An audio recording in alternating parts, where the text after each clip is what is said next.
Everyone, welcome back to my YouTube channel science by Deeba. देखो, इस video में हम लोग इकाइनोडर्मिटा को डिस्कस करेंगे। किसको करेंगे? इकाइनोडर्मिटा को। देखो, प्रीवियस वीडियो में हमने पढ़ा था सेकेंड लार्जेस्ट फाइलम जो कि किंगडम एनिमिलिया में था, यानी कि फाइलम मोलस्का को हमने डिस्कस किया था। और आज इस वीडियो में हम क्या देखेंगे? फाइलम इकाइनोडर्मिटा को।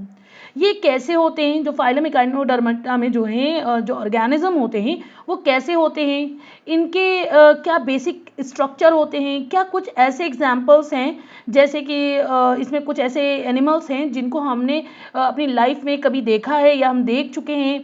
तो हम लोग ये सबसे पहले यहाँ पर ये जानेंगे कि इकाइनोडर्मिटा का नाम इकाइनोडर्मिटा क्यों पड़ा। तो ठीक है, देखो ग्रीक वर्ड है, ग्रीक वर्ड में इकाइनो का मतलब होता है स्पाइनी, ठीक है, और डर्मिटा का मतलब होता है skin. These are spiny skin organism, मतलब यानी ऐसे ऑर्गेनिज्म जिनकी स्किन कैसी होती है? स्पाइनी होती है। इसलिए वो ऑर्गेनिज्म आते हैं किसके अंदर? इकाइनोडर्मिटा के अंदर। हमने यहाँ पे जान लिया। देखो, इकाइनो का मतलब क्या पढ़ा है? स्पिनी, ठीक है, और डर्मिटा का मतलब होता है क्या? स्किन। तो ऐसे ऑर्गेनिज्म जिनकी स्किन जो होती है स्पाइनी होती है वो किसके अंदर आएंगे? फाइलम इकाइनोडर्मिटा के अंदर आते हैं। अब हम लोग यहाँ पर एक और चीज़ देखते हैं। एक्चुअली इनकी देखो, अगर हम बात करें तो इनकी बॉडी होती है कैल्केरियस, यानी कि कैल्शियम कार्बोनेट की बनी होती है, जो स्पाइनी प्लेट्स की बनी होती हैं, ठीक है। पूरी बॉडी कवर होती है, किससे होती है? कैल्केरियस कार्बोनेट से, कैल्केरियस कार्बोनेट से, कैल्केरियस प्लेट से, यानी कि कैल्शियम कार्बोनेट से बनी होती है पूरी प्लेट्स, ठीक है, बॉडी जिससे कवर होती है। और यही जो स्ट्रक्चर है, प्लेट्स है, ये इनकी एंडोस्केलेटन का काम करता है। किसका काम करता है? एंडोस्केलेटन का काम करेगा। अब नेक्स्ट यहाँ पे है स्टार शेप्ड। इनका जो शेप्ड होगा वो स्टार शेप्ड होगा, स्फेरिकल होगा एंड इलोंगेटेड होगा। जहाँ पे स्टार शेप्ड आता है तो हम स्टार इस तरीके से बनाते हैं, तो मेरे दिमाग में या हम सबके दिमाग में फौरन आता है स्टार फिश। तो देखो ये जो ये बना हुआ है स्टार फिश, तो इस स्टार फिश को दिमाग में रखते हुए हम इसको एक्सप्लेन करेंगे इकाइनोडर्मिटा को, तो आपको इजीली याद हो जाएगा, ठीक है। अब इसकी सिमेट्री की बात करते हैं तो रेडियल सिमेट्री होती है, यानी कि आप इन ऑर्गेनिज्म की बॉडी को किसी भी प्लेन के साथ दो इक्वल हाफ में डिवाइड कर सकते हो, ठीक है। तो लेकिन एक और चीज़ है, इनमें बायलैटरल सिमेट्री भी थी। कब? जब ये लार्वा स्टेज में थे, ठीक है। फिर जब ये बड़े हुए और मैच्योर होने लगे तो इनकी ये चीज़ें धीरे धीरे चली गई और इनमें जो सिमेट्री कैसी हो गई? Radial symmetry. यहाँ पे ये बात क्लियर हो गई, ठीक है। अब ये क्या है? इनमें वाटर ड्राइवन ट्यूब्स होते हैं, किसके लिए? लोकोमोशन के लिए। मतलब क्या है? जो स्टारफिश को जैसे आपने स्टारफिश लिया,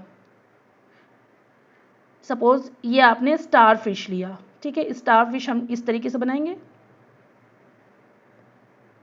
ठीक है, ये स्टारफिश मैंने बना दिया। अब इसमें क्या होगा? ये जो ये बना है रेड कलर का, दैट इज कॉल्ड आर्म्स, ठीक है। अब इसके अंदर क्या होगा?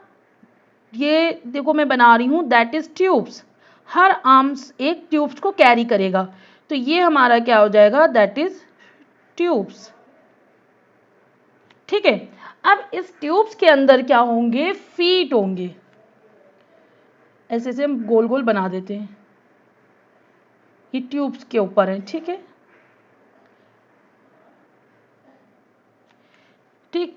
तो इसको हम लोग ने क्या कह दिया? इसको हम लोग ने कह दिया ट्यूब फीड्स। ट्यूब फीड्स का काम क्या होगा? लोकोमोशन के लिए, ठीक है। अब देखो हम लोग क्या करेंगे, सबसे पहले स्टार फिश को लिया, ठीक है।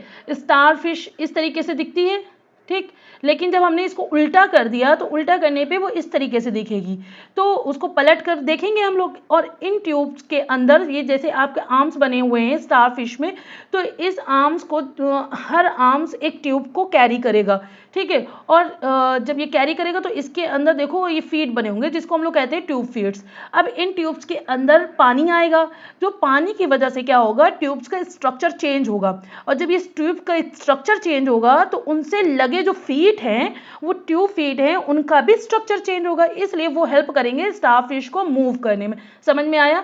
जब पानी इसके अंदर गया तो इसका जो ट्यूब का जो है स्ट्रक्चर थोड़ा चेंज होगा बिकॉज ऑफ पानी के आने से। तो उससे क्या होगा, जो ट्यूब फीट होगा उसका भी स्ट्रक्चर चेंज होगा। जब वो चेंज होगा तो वो उसको स्टारफिश को मूव करने में हेल्प करेगा। यहाँ पे इतनी बात क्लियर हो गई? जब पानी अंदर आ रहा था तो ये जो क्या होगा, ये खुलेगा और बंद होगा, जैसे होता है ना कंट्रैक्शन होता है कोई भी चीज का, तो खुलना और बंद होने पे कारण क्या होता है, जो स्टारफिश होती है वो मूव होने लगती है। और ये होता है एक तरह का वाटर वेस्कुलर सिस्टम, यानी कि सभी इकाइनोडर्मेटा के पास एक वाटर वेस्कुलर सिस्टम होता है। और इसके साथ साथ ये ट्रांसपोर्टेशन में भी हेल्प करते हैं, ठीक है, और रिस्पिरेशन में भी हेल्प करते हैं, लोकोमोशन में। देखो लोकोमोशन तो हमने आपको बता दिया कि लोकोमोशन में कैसे हेल्प कर रहा है। अब ट्रांसपोर्टेशन एंड रिस्पिरेशन में कैसे हेल्प करेंगे? क्या होता है, जब वाटर बॉडी के अंदर जा रहा होता है तो बॉडी के अंदर वाटर के साथ साथ ऑक्सीजन भी जा रहा होता है, तो ये जब ऑक्सीजन जाएगा तो रिस्पिरेशन होगा। और फिर इसी वाटर के साथ कुछ जो है फूड भी जा रहा होता है, तो फूड भी क्या होता है, वो भी फूड जा रहा होता है, फिर उसको जो वेस्ट आउट के फॉर्म में बाहर निकलता है, तो दैट इज कॉल्ड ट्रांसपोर्टेशन। यहाँ पे बात क्लियर हो गई। और इनके पास कोई भी हेड नहीं होता, लेकिन क्या होता है, ओरल एंड एब ओरल सर्फेसेस होती हैं। यहाँ पे इतना आपको क्लियर हो गया। अब नेक्स्ट देखो क्या है, ये फ्री लिविंग मरीन एनिमल्स होते हैं, ठीक है, सॉल्टी वाटर में पाए जाते हैं, फ्री लिविंग होते हैं। ट्रिप्लोब्लास्टिज्म को शो करते हैं, यानी कि इसमें तीनों एक्टोडर्म यानी तीनों जर्म लेयर पाई जाती है, जिसको कहते हैं एक्टोडर्म, मीजोडर्म एंड एंडोडर्म। और जहां भी मीजोडर्म का बात आती है वहां पर क्या होता है, organ system level of organisation present होगा। और ये सीलोमेट होते हैं, इसमें सीलोम प्रेजेंट होता है, ठीक है। और इसमें कोई भी सेगमेंटेशन नहीं होता है क्योंकि इनके पास हेड वैसे डिवाइडेड नहीं होता है, ठीक है। और इनका जो ये और इनमें जो है ओपन सर्कुलेटरी सिस्टम होता है। जो इकाइनोडर्म्स जो ब्लड होता है, जैसे कि अगर जो क्लोज्ड होता तो वेसल्स होती, तो इसमें तो वेसल्स वगैरह है नहीं, तो ये डायरेक्टली ऑर्गन को प्रोवाइड किया जाता है, ठीक है। ये तो मैंने बता ही दिया, they have water driving tubes for locomotion.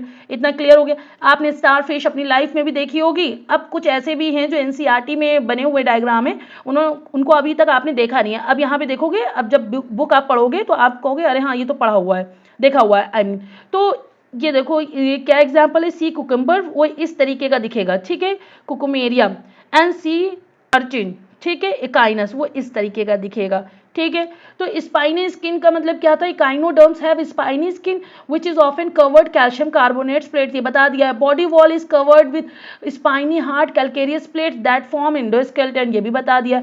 इसमें एक्सक्रीटरी सिस्टम जो होता है वो एब्सेंट होता है। और नर्वस सिस्टम क्या होता है, प्रिमिटिव होता है। प्रिमिटिव बहुत पहले के जैसा होता है, कुछ एडवांस लेवल का नहीं होता है। ये बात क्लियर हो गई। तो इसको हम लोग एक क्विक रिवीजन कर लेते हैं। और उससे पहले अगर आप मेरे चैनल पर नए हैं तो प्लीज इसे लाइक, सब्सक्राइब एंड शेयर करना मत भूलिएगा, एंड बेल आइकन को हिट कर दीजिएगा ताकि आपको टाइमली नोटिफिकेशन मिलती रहे। देखो मैंने क्या बताया था, फाइलम इकाइनोडर्मेटा में इसका मतलब क्या होता है, ऐसा ऑर्गेनिज्म जिनके पास स्पाइनी स्किन होती है। ये स्टार शेप्ड होते हैं, कुछ स्फेरिकल भी होते हैं, कुछ इलोंगेटेड भी होते हैं। जैसे स्टार फिश को हमने उठा लिया, इसको जब हम उल्टा करते हैं तो हम देखते हैं कि इसमें क्या है, इसमें देखो सारे आर्म्स बने हुए हैं, तो आर्म्स में ट्यूब होती है, और ट्यूब में क्या होते हैं, फीट होते हैं, तो उनको ट्यूब फीट कहते हैं। जो वाटर अंदर जाता है तो ये कंट्रैक्शन करके जो है खुलता और बंद होता है, तो उससे क्या होता है, ये मूवमेंट करता है, यानी ये लोकोमोशन करता है। और इसी के साथ साथ ये सिर्फ लोकोमोशन में हेल्प नहीं करेगा, ये ट्रांसपोर्टेशन में भी हेल्प करेगा, रेस्पिरेशन में भी करेगा, ठीक है। और ट्रांसपोर्टेशन में कैसे, जो फूड लाएगा वाटर के साथ उसको वेस्ट जो मटेरियल होगा वो बाहर निकालेगा, ठीक है, तो ट्रांसपोर्टेशन हो गया। रिस्पिरेशन में ऑक्सीजन लेकर आएगा, तो जो है ऑक्सीजन आए तो रिस्पायर करेगा, ठीक है। तो इतनी बात क्लियर हो गई। फिर हमने क्या कहा था, ये रेडियल सिमेट्री को रखता है। रेडियल सिमेट्री का मतलब क्या होता है कि जो इन ऑर्गेनिज्म की जो बॉडी होती है उसको आप किसी भी प्लेन के साथ दो इक्वल हाफ में डिवाइड कर सकते हो। लेकिन अगर हम बायलैटरल सिमेट्री बात करें तो जब ये लार्वा होता है तो उस स्टेज में बायलैटरल सिमेट्री भी पाई जाती है, ठीक है। और ये exclusively free living marine animals होते हैं, ट्रिप्लोब्लास्टिक एनिमल्स होते हैं। इनमें 3 लेयर्स पाई जाती है, एक्टोडर्म, मीजोडर्म, एंडोडर्म। जहां मीजोडर्म की बात आएगी वहां organ system level of organisation होगा।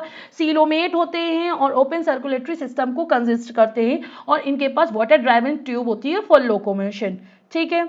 और इनमें एक्सक्रीटरी सिस्टम एब्सेंट होता है, नर्वस सिस्टम प्रिमिटिव होता है, ठीक है। And thank you so much and keep support me.